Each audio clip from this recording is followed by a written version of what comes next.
Okay, great. Just want to make sure you Okay, don't get so we're going to get ready. I'm okay with me. I still don't think everyone's muted. Okay. All right, Susan, are you ready?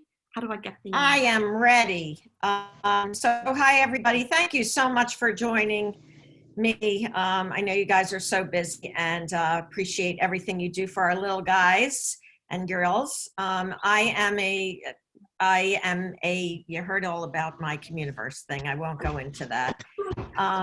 But I am also a member, a proud member of Congregation Ora Me in Lafayette Hill, and I was a past vice president and past membership chair, blah, blah, blah. I've been on board executive committee of Ora Me. So it's a pleasure to speak to my fellow congregants of around the Philadelphia area. We can go to the next slide. Today, my goal is to provide you with functional strategies for communication that will in turn reduce challenging behaviors, because after all, communication is behavior and behavior is communication. And perfect that we're on that slide. Just so you know, I have a lot to cover, and I'm giving you a lot of information and very quickly. So if you do have a question, I do want you to interrupt me because I want to make sure that we get to questions. Is that okay with you, Ellen? Yes. Okay. Great. I don't know how they're going to tell us that they have questions or not. Normally we can put it in the chat box. Let's see if we can. But the problem is I'm sharing the screen, so I'm not able to see the chat box. So you might be able to see right. that. Okay. Maybe at the end we'll have time. Okay. Oh, there's the chat. There you go. You can raise your hand too. There's a function that says raise hand. There we go. Thank you. So, okay, on to the next slide. I told you my goal. I have no idea how long this will take me. I didn't practice this at all, but I have a lot to cover, so I'm just going to talk real quickly, but again, interrupt me. So, general statements. Basically, our children may have sensory needs, learn differently, but they might have behavioral, excuse me, they might have behavioral challenge, reduced flexibility, difficulty with change, and obviously difficulty expressing their feelings. And they're stressed. Their body reacts to stress. It's not intentional. And we're going to talk about each one of these and how exactly what to do. And I'm not going to do the what to do at the end. I'm going to do it as we go along. So hopefully you'll have these slides and you can, whatever. Yeah, I can share them at the end. I'll share all the resources. That's great. Okay. So let's talk about sensory needs. We'll go to the next slide. Just make sure that with sensory needs that you have a really good OT to work with. We are all, quite frankly, hypersensitive or hyposensitive to some sense. You know, I know that I have a really good sense of smell. Anyway, the bottom line is, how is this interfering with our processing and our learning and our ability to focus? So the kids we see also may have processing difficulties, auditory processing, other processing disorders that, again, an OT can address. And the OT will address it in using what's called a sensory diet. And I used to work with adults, and my first meeting with a bunch of teachers and other therapists, they recommended a sensory diet. And in my past, I worked with adults, so I worked with swallowing disorders and what have you. So I chimed in about, I don't know, I heard the word diet, so I was thinking swallowing. A sensory diet, I was so embarrassed. A sensory diet is basically what to do with a child at what time and when. Pushing against the wall, doing,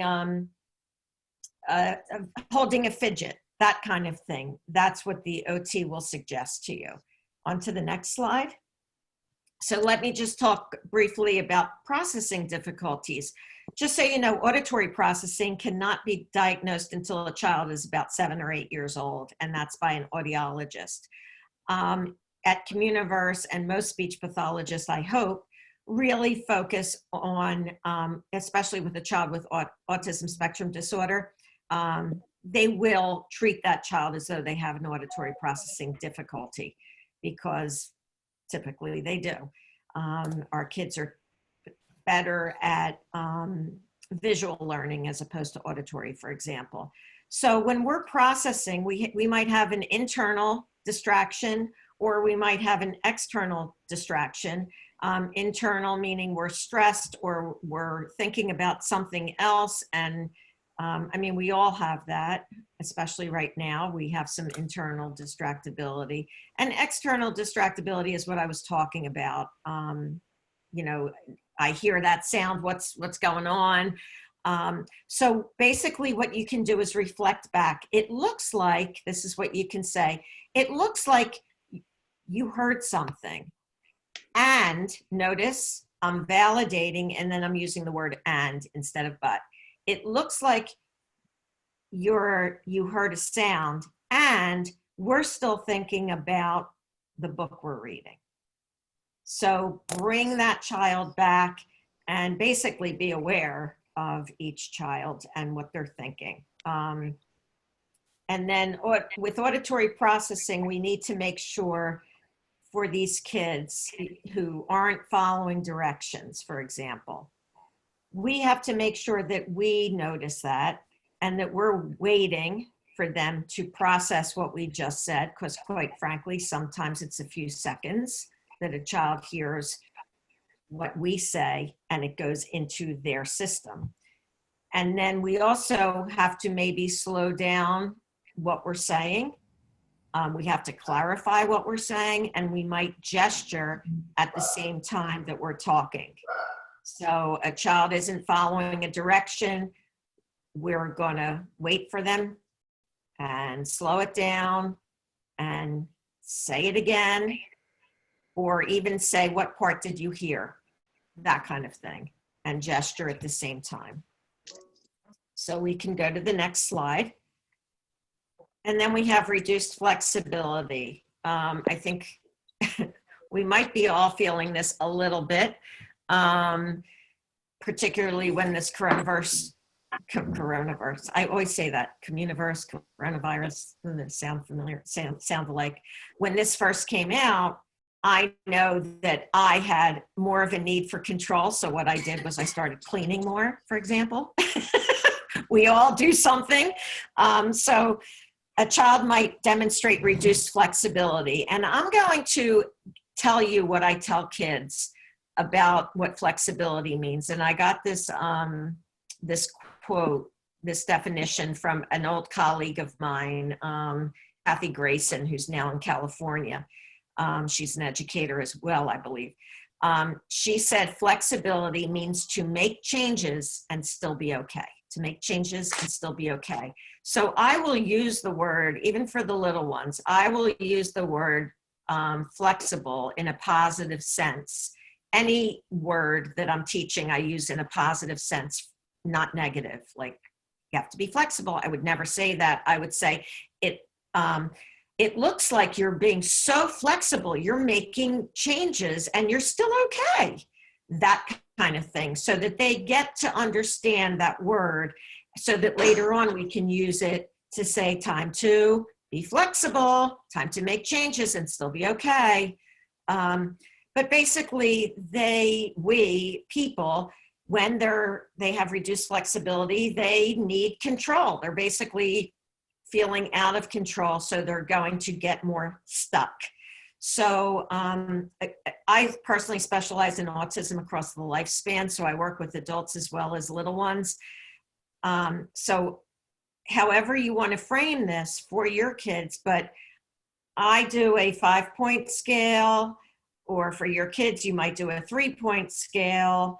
You know, for example, a mistake can be a 1, oops, or a 3 could be, oh my God, I can't believe I made that mistake. Really big reaction. So we want to teach kids to match the size of the problem, the size of the reaction to the size of the problem. And with that, with the kids that get stuck, I kind of practice embedding a little change in whatever they're into. For example, if a kid, I'm working with a child now who's totally into the ABCs and colors and numbers because they're very predictable and they don't change. So I might embed there's one letter or two letters that he refuses to even name. So I will just embed it in my work. First, I'll do it maybe visually where he doesn't have to say it, that kind of thing. You find something that's a little bit challenging and embed it into that positive motivation. And then you have the child who is so motivated to do something and you need him to do something. Use the first then statement, which I'm sure you guys all know. Are there any questions up to this point? I'm really going fast. I'm teaching you a lot of stuff that you may or may not use and do. Just feel free to interrupt. Okay, we'll go to the next slide. Okay. So a child also might have learning issues, and we need to understand, is it that they can't do it or they won't do it? And you really have to know your kid and their learning style. A child with ADHD, for example, might be a kid that won't do at one time or another. I work with a lot of people with ADHD, and it's basically that I just, too hard, I'm afraid of failure, that kind of thing. The child who can't do. This ties into executive functioning, which is our planning, our ability to plan, organize, execute, problem solve, all of that stuff. And kids learn executive function on basically the same trajectory as they learn language. So that's why we speech pathologists really not only work with speech and language and social communication, we also work with executive functioning skills. So we can go on to the next slide. So you all know this children learn what they live poem, but the reason I put it up here is we are the models for our children. If we expect our children to learn how to wait, and I do this, I do sign language for wait, and again, if I'm teaching it, I do it in a positive. I like the way so-and-so is waiting. Nice waiting, so-and-so. And then later on, you can say time to wait, and you can kind of initially you're using the verbal, you're preparing the verbal, go away the verbal and just do this, and it starts to get interest, and that's the key. But the bottom, we must model waiting. If we want our child to wait, we should wait. If we want to be flexible, we need to be flexible. If we want our child to express feelings, we need to model expressing feelings. And positivity, everything that comes out of our mouths in our clinic is either positive or neutral. And again, obviously it's much easier for us because we're one-on-one or a small group in our practice. Obviously, it's not always so easy to be positive, but just be very, very aware of how your words sound, what the words are, so that you are modeling for your children. One client of mine came in when he was 11 for the first time, a child with autism, and because people with autism are echolalic or repeat, all I heard was him saying, coat off, take coat off, sit down. And that's what he heard at home. He was just regurgitating everything he heard at home, and he didn't understand language. But the bottom line is that parents were modeling this negative behavior. So anyway, on to the next slide. So all of us can only learn when we are self-regulated, when we are emotionally regulated.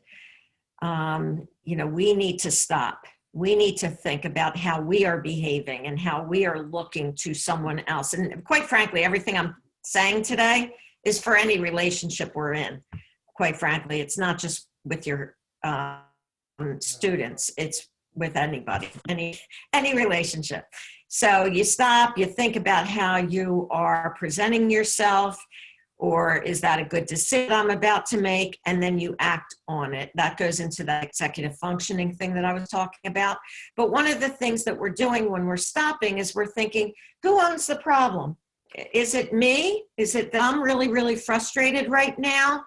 I know this child can't do it. I know this child is only reacting because that's a body's natural reaction when you're stressed, and this child doesn't have much language. So I need to help this child. I know that I'm frustrated, and I know that I need to stop, and that I need to breathe, and I need to think about what I look like and what I sound like and the words that are coming out of my mouth, and then act upon it. And you're modeling basically that for your students. So on to the next slide.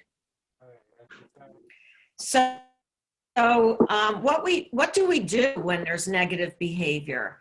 I teach no words and no attention. Any behavior that you want to extinguish, that's part of my problem with, getting to politics and stuff, which I'm not going to.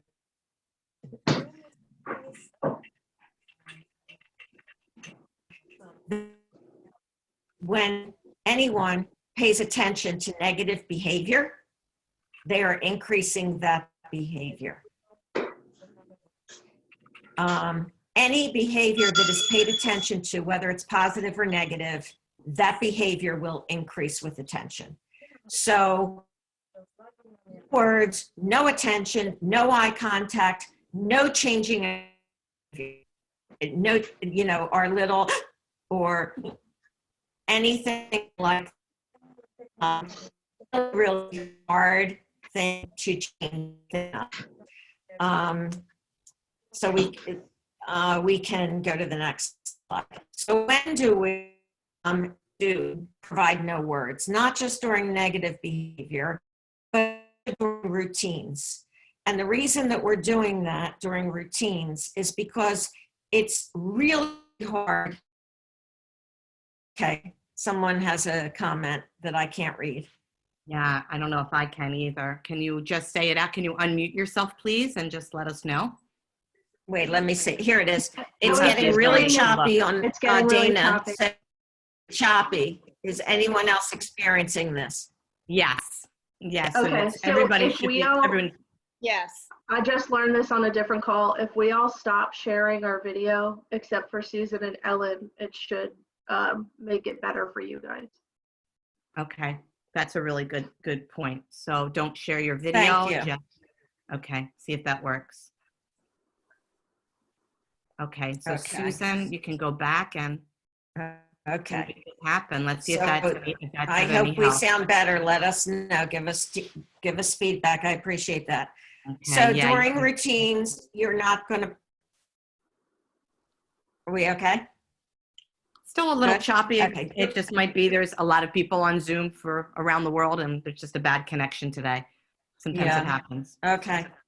We'll keep going. During routines, the reason we're not using words is because it's really, really hard for some of our clients, your students, to process words and just lots of words. Like too many words is really, really, really difficult for a lot of kids these days. Many more than back when I was a kid. I mean, back when I was a kid, I can look at my preschool picture and my kindergarten picture, and we're all dressed up nicely and we're all sitting there quietly. And it's amazing that is just not everyone has that same brain anymore for whatever reason. So make sure that we are not using that many words during routine, and quite frankly, try to reduce words in general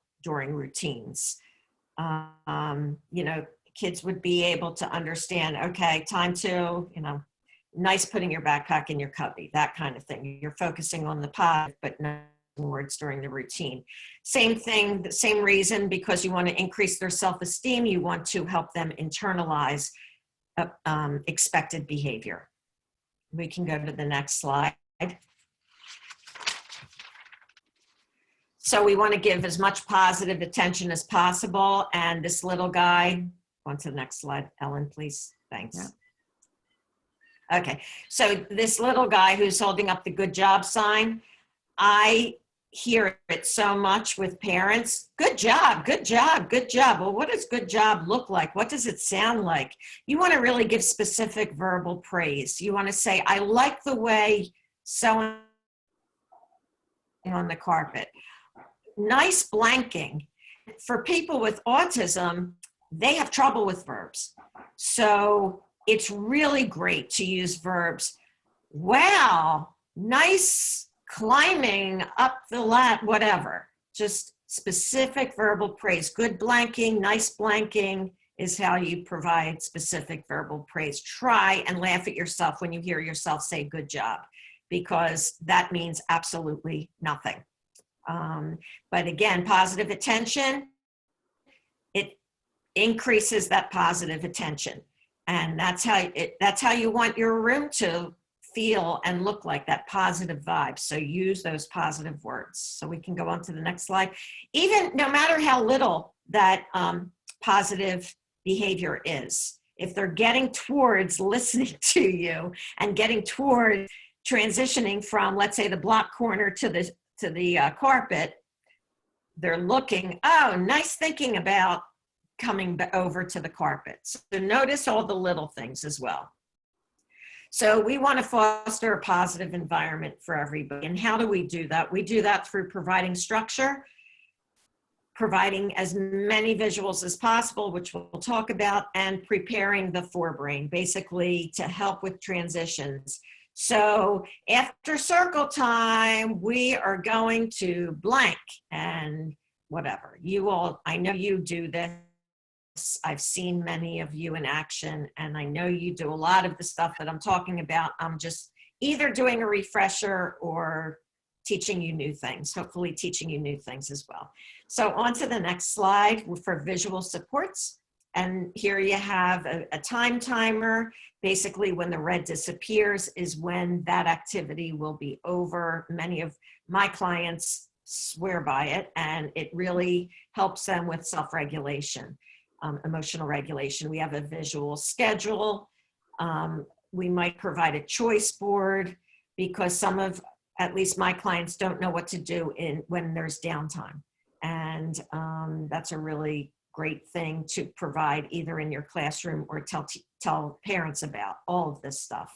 And then you have your first then picture for when this is done, then you can. And again, you're thinking about high motivation and what your need is first and what their motivation is second.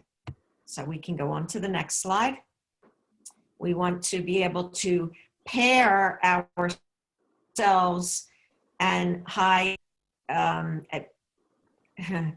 less motivating things into the motivating things. So like I said before with my client, those were, and I can't even read. I forget what that comic says. I'm so sorry. Oh, look at you. You brought your dishes to the sink. That's very good. Now let's look for the dishwasher. Come on, I'll help. So it's basically embedding the bigger picture. You want to, I can't explain it. You basically embed non-preferred into preferred, or vice versa, whatever's reinforcing. You pair your gesture with words. I think I already said that. That's why I'm having trouble with this. So my bad. If you have any questions, please stop me. And also at the end, I'm going to give you my information if you have any questions. I love problem solving and helping people. So we can do the next slide. So we want to, as I said earlier, we want to pause and wait. And why do we want to pause and wait? It helps with behavior, it helps with language, and it helps with speech. And I'll explain each. So with behavior, when we are pausing, we are observing behavior. And we're also teaching them how to wait. In that waiting time for a student is where they learn. So when I first meet a person with, again, autism who is so, has reduced self-regulation, they're stressed. I mean, it's their body's natural reaction to stress. So I want to teach that pausing and trusting. So I might have their favorite toy and they have it, I have it, they have it, I have it. I'm teaching real fast, turn taking, and then I'll teach them eventually, 3, 2, 1, Sue's turn, good waiting, and then I give it right back. Just to teach that, and within a week, I have them, and I can teach them something within that waiting time. They will start to learn how to wait because we have that trusting relationship. It also helps with language. So let me just go back to behavior for you. That goes back to that embedding of the positive, of the less reinforcing activity. You need to learn how to wait for their highly motivating thing and do what is needed for you. That's what I was trying to say. With language, helping, pausing really, really helps. First of all, when you're speaking at a reduced rate, you're elongating your vowels, and you might pause to say the next thing that you want to say. Notice how you kind of you attended to me possibly a little more when I paused. And that is a great technique for processing difficulties. We also, for speech, we want to pause to help with the word in question. So for example, a child might say, I can't even think of a word right now, but they say, they'll say, let's say I want a cookie, and they'll say, I want a Tootsie. And you'll say, oh, okay, validate. You want a, pause, they look at you, cookie, and that's it. So you don't expect them to say it back, but you're giving them the model because they're looking at your face. The same thing with speech when when you're having difficulty discerning between if they said this word or that word, but it's the second word that it's this word, you're going to say, oh, did you say blah, blah, or did you say, you pause, blah, blah, whatever the word is, the two words that sound alike, but you're again giving them that model of that second word. Are you following me, I hope? Okay, we can go on to the next slide. So how we speak is really important. We want to elongate our vowels.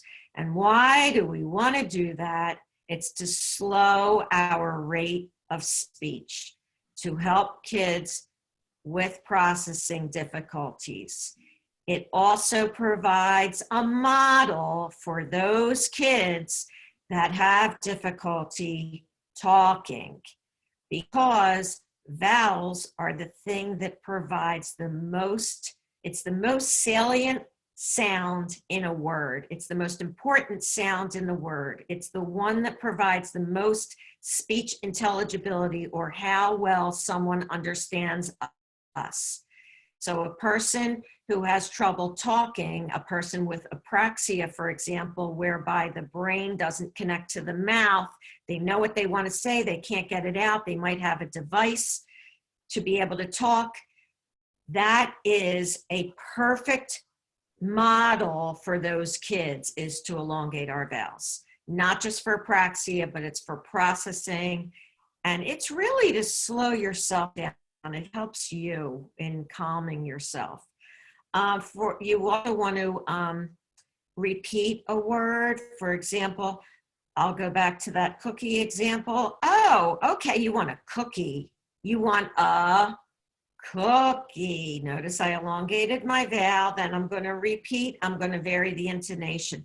Oh, you want a cookie. Do you want a chocolate chip cookie or a sugar cookie? Oh, chocolate chip cookie. Oh, I love chocolate chip cookies. Chocolate chip cookies are they're the best, whatever. And then like for varying intonation, I might, as a speech pathologist, say, open the, I wait, door, open the door, open the door, open the door, just to help my students with learning how to coordinate the breathing, the articulation, and everything else that goes along with it. Okay. On to the next slide. Excuse me. So we provide choices, which helps with speech, language, and behavior, and problem solving in the future, executive functioning. So how does it help with speech? We already did this. Did you mean chain, or did you mean, pause, train? Did you mean chain, or did you mean chain? I mean train. Then it helps with language. Do you want the book on the top shelf, or do you want the book on the bottom shelf? You can teach concepts that way. You know they want a book. Do you want the red one, or do you want the orange one? Teaching concepts. Helping with behavior. They take ownership when you provide choices. Do you, it looks like you're, whatever, I can't even think. But basically you want to provide choices within your ramifications. You want to validate and provide choices. So it's time to come to the carpet, and you can either put your book away, or, this is a bad example because you don't want this, but you might. So I'm just going to do it the way I did it as a mom. They went out to play basketball. They needed to come in to do their homework. I have 3 boys. I know you want to play basketball and you need to get your homework done. You can either get your homework, I'm about to give you dinner. You can either start doing your homework now or next time I call you, that kind of thing. So validate, provide the word and, not but. It looks like blah, blah, blah, and you can either blah, blah, blah. Ramifications, boundaries, teaching boundaries. So we can go on to the next slide. Okay, somehow, let me just see if I can do this. Okay. I have to get full screen. Is that okay? Can you see that? Okay. Yeah. To get it back. Yep, but it's not full screen, but that's yeah, okay. I'll have to figure that out. Okay. Okay. So the words we use, I teach a lot of our parents come to us and they're always asking their child questions. Well, is that a da-da-da? I can't even come up with it because I don't, it's too much. But they're always asking their children questions, especially when they have a child who's not able to express themselves. And it's their way. I know they don't mean anything by it, but it's their way of getting the words out. And quite frankly, the way we teach children language is by using declarative statements. We teach them concepts that way. We teach them words that way. Oh, look at that ball. That is such a huge red ball. Oh my gosh, it bounces so high. You're giving words that are associated with that word, as opposed to, oh, do you like the ball? Oh, look, do you like the way it bounces? I mean, that's not teaching anything. So I teach people to use declarative statements to provide as much language-enriched classroom as possible. Again, I'm going with autism, people with autism, kids with autism have pronoun reversal. The I, the me, and the my is you and your, and vice versa. So I teach parents to use words from a child's perspective as they're learning how to talk, because when they start talking, the words they use will be declarative statements. They will be words from their perspective, and they'll be positive or neutral because we're modeling them. So my turn, I teach when we're doing my turn and your turn, I do hand over hand with a child with autism. My turn, good waiting. My turn, when it's someone else's turn, good waiting. My turn. Or when you know their intention, say their words for them. Oh, I want a pretzel. I want a pretzel. I want pretzel. That kind of thing. When you're at snack, for example. Just try and be aware of that pronoun reversal. If you see it, try and model their intention from their perspective. And again, we talked about reflective listening. It looks like you're thinking about it, or it looks like you're not ready, or it looks like so-and-so's ready, not you're not ready. It looks like so-and-so's ready. It sounds like blah, blah, blah.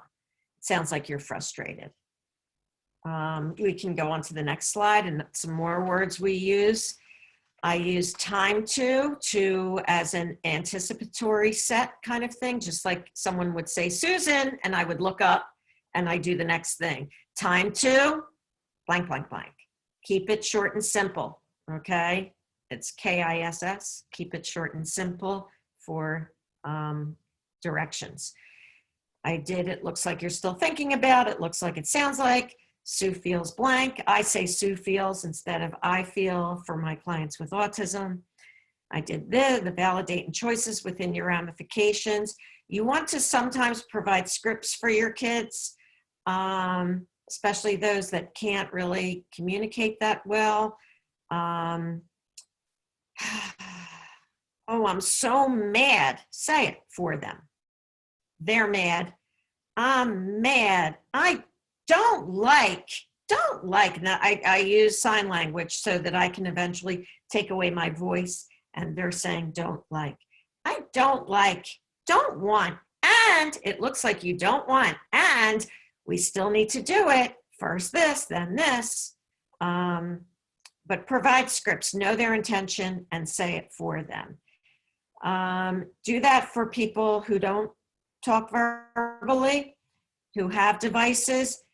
Work with your speech pathologist and make sure that you know what they're working on, and you need to learn those devices so that you're modeling for them what they need to say.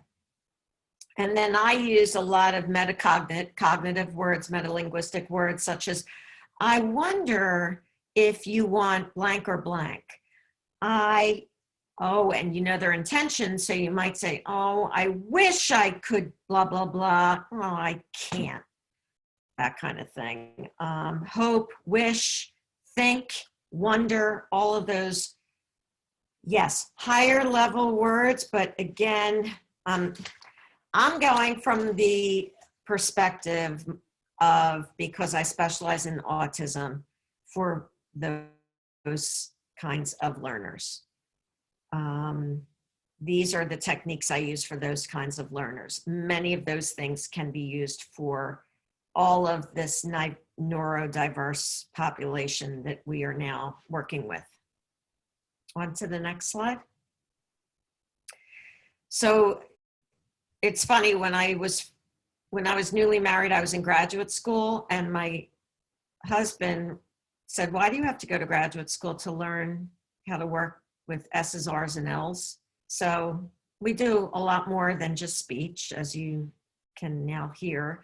But articulation is really what people think of when they think of a speech therapist, and that's the use of the sounds and how we move our articulators around to produce certain words. And there can be either omission or substitution or an approximation of a sound.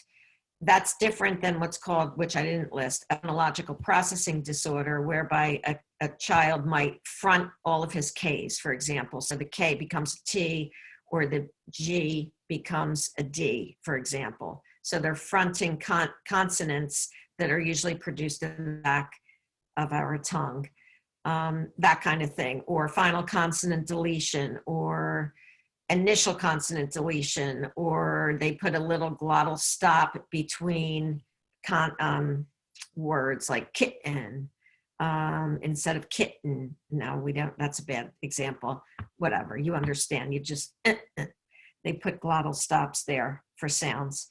And then we also work on stuttering, and I personally specialize in also apraxia, whereby I think I told you the brain is just not connecting with the articulators.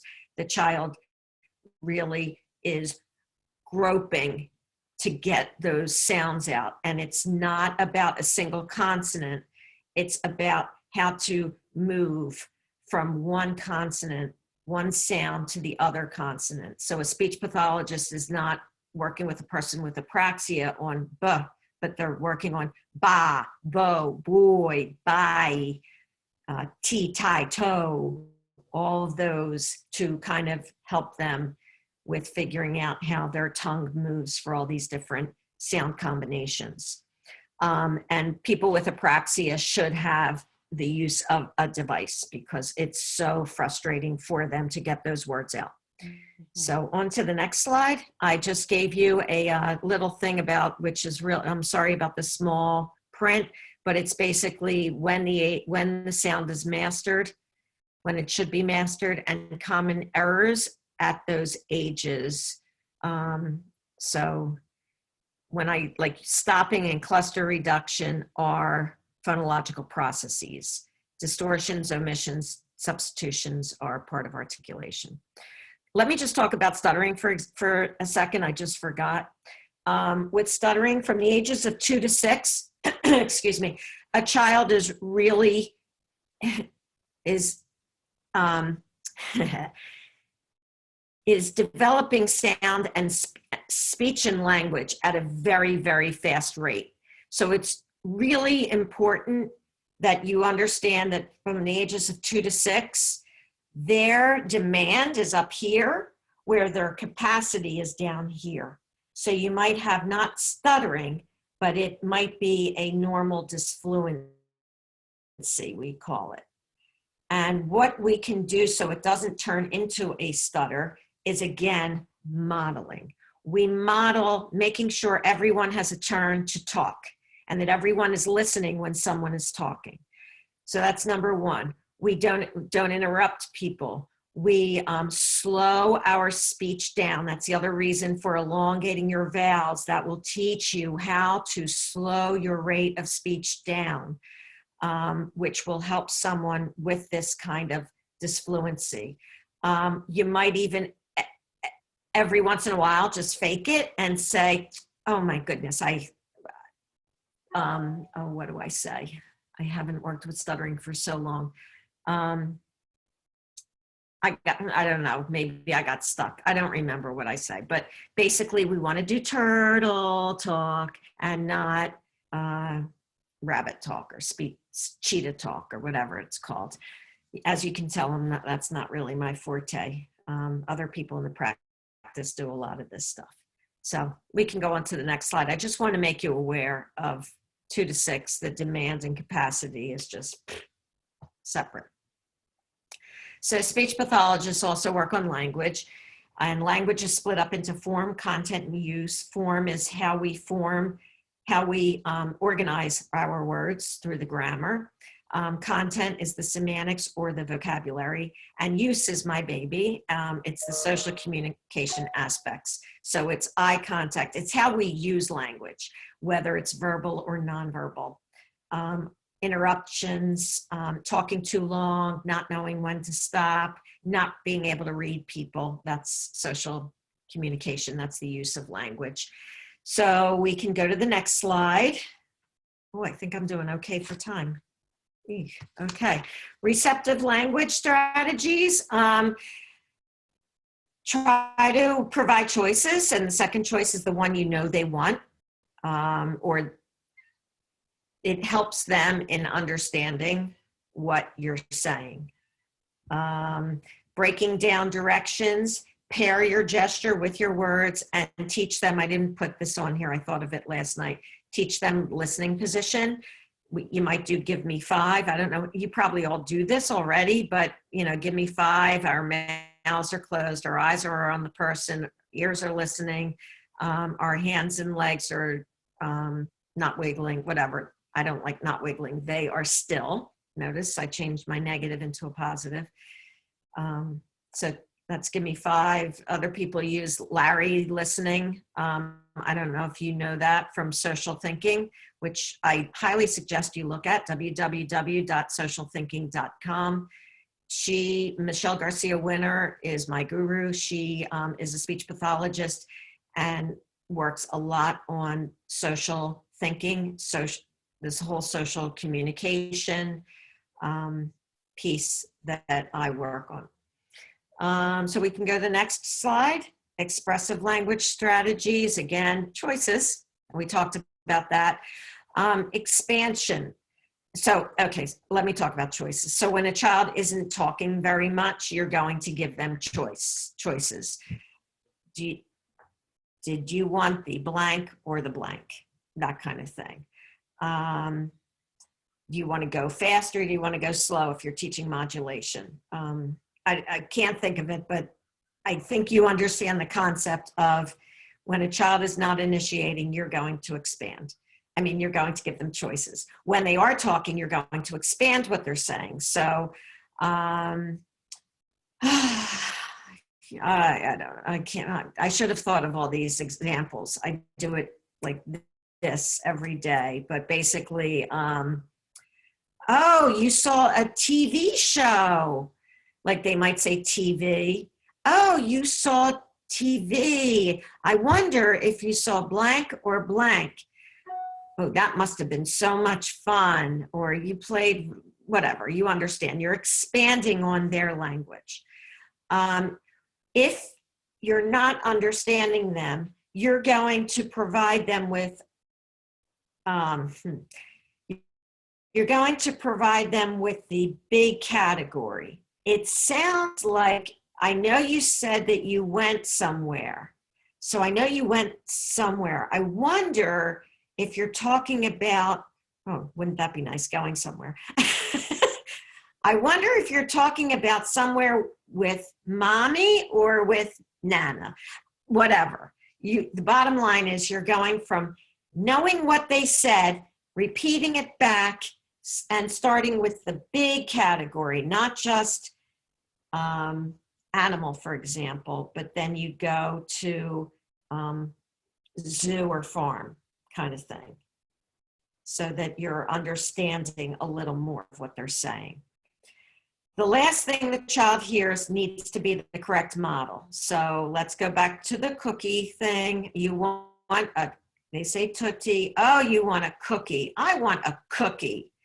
The last thing they hear is the correct model of anything without any expectation of repeating it back. And you want a scaffold as they're telling a story. Oh, you went to the zoo. You went to the zoo. Who did you go to the zoo with? Ma, they might say, Ma, oh, you went to the zoo with mommy and daddy. You went to the zoo with your parents for an older kid. You want to give that word. So you're always adding on to their language and doing the back and forth. So we can go on to the next slides, which we can skip through because I gave you from slides 26 to 36 is language development, both expressive and receptive. It does not talk about social communication. My apologies, I didn't put that in there. If you want that, just email me and I will send that to you if you want social communication development. And then the last slide, see, I got through this, woohoo, is my miscellaneous stuff, which do a lot of turn-taking games. The animal bingo, the barnyard bingo is a good one. Candyland, matching thing, whatever that is with the shapes.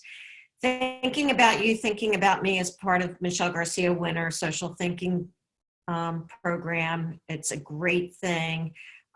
It's basically, we all have thoughts, and when we're with another person, we are thinking not only about ourselves, but about the other person. And this whole coronavirus thing is a prime example of good social thinking. We're not supposed to think about ourselves. We have to think about the other person. And that's why we need to wear masks and blah, blah, blah, blah, blah. Social thinking curriculum is basically keeping your eyes, brain, and body a part of the group. There's a whole We Thinkers, WEE Thinkers. That's a great program that we use with our preschoolers. There's one on keeping our brains, eyes, and body part of the group. It's about thinking and feeling, thinking about others and feeling, thinking thoughts and feeling feelings. That's the first. Yeah. So it's a series of 5 books that are fantastic.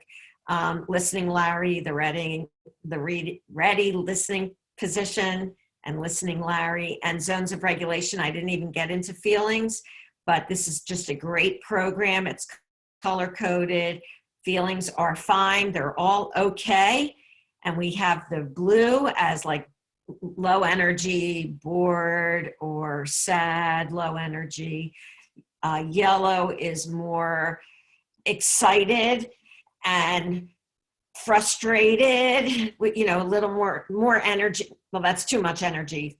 Green it's blue then green, which is calm, happy, okay, blah, blah, blah. Then yellow is more, it can be positive or negative feeling where you have more energy. And then the red is totally out of control, where you're just ecstatic to the point that you're jumping out of your skin and you can't think of anything else, or you are so frustrated that you're out of control and you're so mad. So that's pretty much it. I think we have 5 minutes, yes?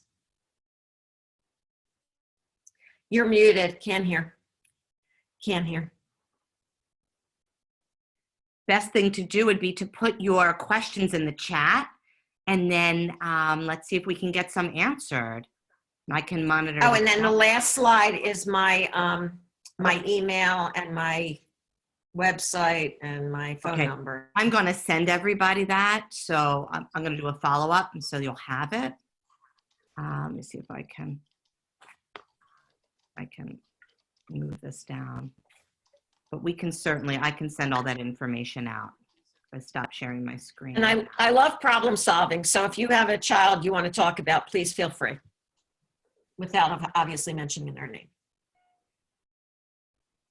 Any questions or thoughts? All right, no problem children. It's hard to have problem children when you're teaching remotely. I totally understand. Hi, my name is Jill. I didn't know whether, can I talk Yes. about the problem child? Yeah. Okay, so in our classroom, we have a child. She'll be 2 in August. And she's just very defiant. And I know this sounds like probably familiar to a lot of people. Constantly pulling hair, hitting other people, grabbing toys from them and running, but isn't speaking a lot. I mean, I think that we think we know what it is, like maybe it's not enough verbalization, but she's just always like lashing out at everybody, grabbing toys from them, doesn't want to share. Now I know that she does have a brother that that I don't know what goes on. I don't know if he shows that behavior towards her and he's jealous of her. I'm assuming, I'm asking for your help. Like, we're not sure how to like handle her. We've tried like everything, like just not doing anything to. Okay. All right. So what do we think, Susan? Okay. So first off, definitely get an OT involved, and speech pathologist, and behavior, and have them all working together. I don't know how you guys do this, but bottom line is when you have a child who is just in the yellow zone all the time and hitting walls and is grabbing, they definite need, they have a sensory, I'm not an only does, but that's OT is enough to see it, that they might have a sensory integration difficulty. And obviously, no, they don't have the language. So they need to teach you behavioral techniques. One of the things that I would do right away is talk about safe. And the second you catch her doing something right, even if it's catching her before she grabs something, nice no grabbing, or take her hand as being away, nice no grabbing, okay? Mhm. That kind of thing. You want to catch all of the positives and look away for the negatives and focus on the kid that is. Does that help you? They also Yeah, it does. You were breaking up a little bit, but I got the gist. definitely of a it. need. Here's another Okay, question. the that other came in. thing, Oh, go ahead. can I just add one more? Sure. I'm not an OT, but I would highly suggest deep pressure for that child. Hug her, hold her, go joint, I can't do it, but basically you take between the joints above and below, you're pushing them together. But again, it's the OT that would give you that information. Mhm. Okay, go on, I'm sorry to Great. interrupt. Another question came in, and what if a child speaks really slowly? So Susan, do you have anything you'd like to say that a child who speaks just? Yeah, I would work on modulation words. Oh, that was so fast. Not with her voice, but maybe with cars. This car is going slowly.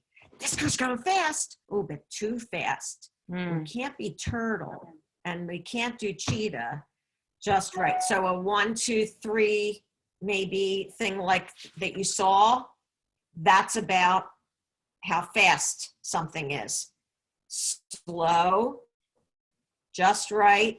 Talk about Goldilocks. You know, it's kind of like Goldilocks and the Three Bears. Just right speed, too slow speed, and too fast speed. Right. To teach modulation.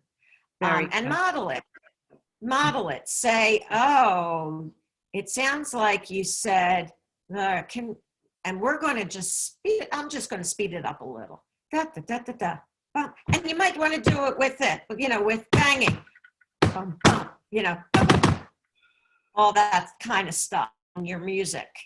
Talk about fast and slow modulation. I like it. I love your example with the cars. I think that's excellent. All right. So just to be respectful of our time. See it and feel it. Yeah, we are out of time. It is 12 noon, and I appreciate you coming and learning with us. Susan, Paul, you were terrific. I know that the audio on it at times was choppy. It was somewhere in the universe. Zoom wasn't as kind to us as they should have been, but it happens sometimes. So thank you, everybody, for really sticking with us. I will send some resources. I'll send her PowerPoint out. I'll send her great information so you can connect with her on Communiverse. And I look forward to seeing everybody this Thursday at 11:30 in the morning. All classroom teachers come for virtual coffee and conversation, and we can continue ideas and brainstorming and what's next. What would you like to learn more about? So thank you. Thank you for coming. Thank you so much. Thank you. So much, everybody. Have a good week. Enjoy. Be safe. Thank Be you healthy. so much. Take care. Feel free to email me. We will, Susan. Nice. Thanks. This It was was very wonderful. nice to learn something that we really need to work with. Yeah, we do. And it's Learn a lot. it's Thank you. nice that Jewish Learning Venture has been so good with whole community inclusion to help us provide these opportunities for everybody. So we're very grateful. And I'm grateful that you came. Thanks. Come visit me Thank you. anytime. All right. Take care. Bye-bye. Bye. Ellen, thank you for this. Thank you. This was wonderful. Just a great crew That's great. of good learners, and it really turned out nice. And your slides, you That's really kept to a great time. I was impressed because that's not an easy task. So Thank you so much. good teamwork. All right. Take care, Yeah. Susan. Okay, And I'm gonna thank you. I'm gonna take that information back about feeding. That's might be an interesting Oh, work. that's a huge piece. And it wouldn't be me. It would be actually someone else who works at Communiverse. Okay. Actually, We're a part of happy to my, have you back, though. synagogue. Terrific. So, So, okay, thanks. Take care. thank you. Alrighty, Take bye-bye. care. Bye-bye. Bye.